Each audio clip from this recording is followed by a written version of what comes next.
अब अगले शनिवार 24 जून से पीडब्ल्यूडी रेस्ट हाउस में पूर्व की तरह लगेगा विज का जनता दरबार। कैंप लगाकर समस्याएं सुनेंगे गृह मंत्री अनिल विज के आवास पर हजारों की संख्या में उमड़े फरियादी। भीषण गर्मी में लोगों के बीच जाकर सुनी शिकायतें। लाइनों में लगे लोगों की शिकायतें सुनते सुनते मंत्री अनिल विज ने कई जिलों के एसपी को फोन मिलाकर कार्रवाई के निर्देश दिए। प्रतिदिन फरियादियों की बढ़ती संख्या देख गृह मंत्री अनिल विज अब अगले शनिवार से पीडब्ल्यूडी रेस्ट हाउस में पूर्व की तरह जनता कैंप लगाकर समस्याएं सुनेंगे। शनिवार भी प्रदेश के विभिन्न जिलों से हजारों फरियादियों की समस्याओं को अपने आवास पर सुना। गृह मंत्री अनिल विज ने अम्बाला 17 जून हरियाणा के गृह एवं स्वास्थ्य मंत्री श्री अनिल विज के आवास पर शनिवार प्रदेश के कोने कोने से फरियादियों का तांता लग गया। लोगों की बढ़ती संख्या देख गृह मंत्री अनिल विज भीषण गर्मी के बावजूद लोगों के बीच उनकी समस्याएं सुनने के लिए उतर गए। श्री विज ने लाइनों में लगे लोगों की शिकायतें सुनते सुनते अधिकारियों को कार्रवाई के निर्देश दिए। वहीं शिकायतों पर कई जिलों के एसपी को फोन भी लगाए। वहीं पत्रकारों से बातचीत के दौरान गृह मंत्री अनिल विज ने कहा कि उनके घर में इतनी गर्मी में प्रदेश भर से लोग अब इकट्ठा हो रहे हैं, जहां उनकी शिकायतें सुन उनके द्वारा कार्रवाई की जा रही है। उन्होंने अब लोगों की कतारें लग रही है और इससे बेहतर यही है कि हर शनिवार को वो पूर्व की तरह जनता कैंप लगाए। उन्होंने कहा कि अब अगले शनिवार से अम्बाला छावनी के पीडब्ल्यूडी रेस्ट हाउस में पूर्व की तरह जनता कैंप लगाकर लोगों की समस्याओं को सुना जाएगा। हत्या के 2 मामलों में एसआईटी गठित कर कार्रवाई के निर्देश दिए। मंत्री अनिल विज ने रोहतक निवासी महिला ने गृह मंत्री अनिल विज को शिकायत देते हुए आरोप लगाए कि उसके बेटे की हत्या के मामले में पुलिस द्वारा अब तक ठोस कार्रवाई नहीं की गई है। उसका आरोप था कि पुलिस जांच में ढिलाई बरत रही है। इस पर मंत्री विज ने डीएसपी के नेतृत्व में एसआईटी गठित कर मामले की जांच के निर्देश दिए। वहीं रोहतक निवासी परिवार ने उनके परिवार में हुई युवक की हत्या के मामले में भी पुलिस द्वारा कार्रवाई नहीं करने की शिकायत दी। उनका आरोप था कि मामले में अब तक सभी आरोपी पकड़े नहीं जा सके हैं। मंत्री विज ने इस मामले में आईजी रोहतक को एसआईटी गठित कर जांच के निर्देश दिए। इसी तरह चरखी दादरी से आई महिला ने उससे मारपीट के मामले में कार्रवाई नहीं होने की शिकायत दी, जिस पर मंत्री विज ने मामले की पुनः जांच के निर्देश दिए। गुरुग्राम से आई महिला ने बताया कि पुलिस द्वारा उसे एक मामले में नाजायज तौर पर प्रताड़ित किया जा रहा है। इस पर मंत्री विज ने पुलिस कमिश्नर को कार्रवाई के निर्देश दिए। कुरुक्षेत्र में जमीन पर कब्जे के मामले में उन्होंने एसपी कुरुक्षेत्र को कार्रवाई के निर्देश दिए। सोनीपत निवासी महिला द्वारा पति की हत्या मामले में आरोपियों की गिरफ्तारी नहीं होने, कुरुक्षेत्र निवासी व्यक्ति ने उसके प्लाट पर कब्जा होने, फरीदाबाद निवासी महिला ने उसकी बेटी के साथ छेड़छाड़ की घटना होने एवं कई अन्य शिकायतें आई, जिन पर संबंधित अधिकारियों को कार्रवाई के निर्देश दिए गए। स्टाफ अच्छे वातावरण में काम करे, इसलिए थाने व चौकियों के नए भवन बनेंगे। गृह मंत्री अनिल विज वहीं पत्रकारों द्वारा हरियाणा में किराए के भवन में चल रहे थाने व चौकियों के स्थान पर नए भवन बनाए जाने के प्रश्न पर मंत्री विज ने कहा कि उन्होंने विभाग को निर्देश दिए हैं और इसकी कार्रवाई शुरू हो गई है।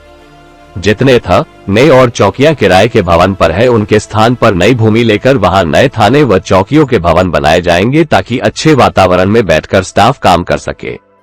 कर्नाटक सरकार के धर्मांतरण कानून को वापस लेने पर मंत्री अनिल विज ने कहा कि यह खतरनाक है कि लोगों के लिए जो कानून बनाया जाता है उसके साथ खिलवाड़ किया जाए। उन्होंने कहा कर्नाटक सरकार यह गलत कर रही है। वहीं कांग्रेस नेता हुड्डा के बयान की रैलियां करना विपक्ष का काम है, पर पलटवार करते हुए गृह मंत्री अनिल विज ने कहा कि यह बुद्धि डा साहब को तब क्यों नहीं आई जब यह मुख्यमंत्री थे। वो तब भी रथ यात्रा निकाल रहे थे, तब इनको बुद्धि नहीं आई। ये लोग अपनी बातें भूल जाते हैं। इनके पास बताने को कुछ नहीं था, मगर हमारे पास बताने के लिए काफी कुछ है। दुख लेना तो किस तरह से मैनेज कर पाएंगे अगले? देखिए, यहाँ पर मेरे घर में इतनी जगह नहीं है और इतनी गर्मी में ये सारे लोग खड़े होते हैं, तो बात तो मैंने सुना सारों को, और सारों की एप्लीकेशनें भी ली हैं उनकी कार्रवाई करने के लिए। जो कंसर्न ऑफिसर्स हैं उनको भी भेजेंगे, और वो इतनी लंबी लाइन थी आज, तो अब यही सोचा कि इससे अच्छा तो ये है कि हर शनिवार को जैसे हम पहले जनता कैंप लगाते थे वैसे ही लगाएंगे, और अगले शनिवार से हम रेस्ट हाउस में ही दरखास्तें सुनेंगे। जो लोग आते हैं ना, तो रेस्ट हाउस में सुनेंगे। दीपेंद्र हुड्डा ने कहा कि दीपेंद्र हुड्डा ने कहा रैलियां करना सरकार का काम नहीं होता, विपक्ष का काम होता, सरकार अपने काम की तरफ ध्यान दे। ये बुद्धि हुड्डा साहब को तब क्यों नहीं आई जब ये मुख्यमंत्री थे और ये रथ यात्रा लेके निकले, तब इनको बुद्धि नहीं आई थी कि किस लिए करते थे। जगह जगह जाके ये रैलियाँ करते थे, बस में जाके अपनी रथ यात्रा निकालते थे। ये भूल जाते हैं, इनको जो है ना ये अपनी बातें तो भूल जाते हैं। सभी अपने बताते हैं, अब सरकार में है तो अपनी उपलब्धियाँ बताते हैं जाके लोगों को। हमारे पास है कुछ बताने के लिए? हमारे पास तो था कुछ नहीं। कर्नाटक सरकार धर्मांतर कानून को वापस लेने की तैयारी कर रही है क्या? देखिए ये बहुत गलत है। इस प्रकार से सरकारें बदलें और जो लोगों के मौलिक अधिकारों संबंधित कोई कानून बनाया जाता है तो उसके साथ खिलवाड़ करें, तो ये बहुत गलत प्रयास है कर्नाटक सरकार का। हिमाचल से चंबा के अंदर पूर्व मुख्यमंत्री जयराम ठाकुर जी जा रहे थे, लेकिन उनको वहां पे जाने नहीं दिया, उनको रोक लिया गया।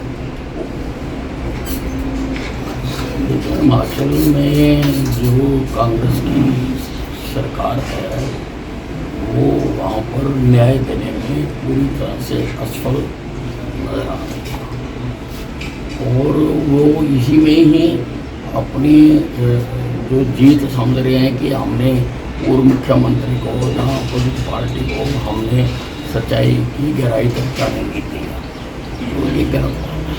तो जब हरियाणा में जितने भी चौकी थाने किराए के भवन में चल रहे हैं उनको नए बनाने की बात कही है। हाँ, मैंने डिपार्टमेंट को कहा है और उसकी कार्रवाई भी आरंभ हुई है कि जितने भी थाने चौकियाँ किराए की बिल्डिंग में उनको जगह पर भूमि लेकर उनकी जगह पर नए थाने और चौकियाँ बनाई जाएँ ताकि अच्छे वातावरण में हमारे कर्मचारी पुलिस के अधिकारी बैठकर अपनी दायित्व का निर्वाह कर सकें। अब तक कितने थानों या चौकियों की लिस्ट आ चुकी है बनाने के लिए जो बनाए जाएंगे? नहीं, सारी आएगी डिटेल में, मैंने कहा है सारी डिटेल आएगी।